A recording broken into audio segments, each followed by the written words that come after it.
Bonjour, semaine 22. Alors cette semaine, il y a beaucoup de choses, donc on va faire en deux parties. Aujourd'hui, c'est la part 1.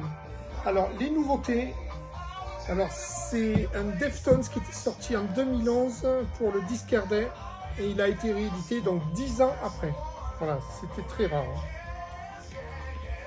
Ensuite, un disque du groupe The Wedding Present, un groupe de Leeds, de Cold Wave et de post-punk, réédité pour le 30e anniversaire, une très belle réédition.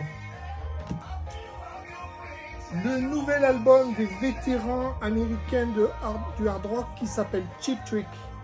Vous vous souvenez, un groupe des années 70. Donc ça, c'est les nouveautés. Alors, en retour en stock, il y en a beaucoup, donc on va aller vite. Alors, un album de Sum 41 de 2001. Le premier album de Black Sabbath, 1970. Le fameux Unplugged, donc acoustique d'Eric Clapton. Alors, un rappeur français, un petit peu chaud, hardcore, Timal, album de 2020. Slipknot de 2014. Smith de 1985. Le premier album de Coldplay. Indispensable, Dark Side of the Moon, 1973. Un très bel album de Neil Young, de 1992. Le best-of des Stranglers, qui n'avait jamais été édité en vinyle, donc pour la première fois en vinyle. Bon, les rappeurs parisiens de Science Paku, classique.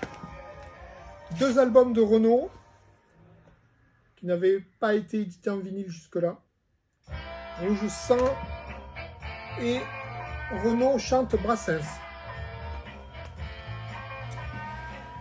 Un live de Neil Young de 1973 à l'université d'Alabama. Superbe.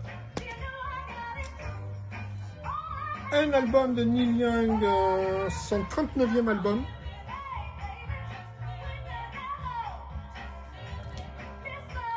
Bon, le grand classique, hein. Buena Vista Social Club, indispensable.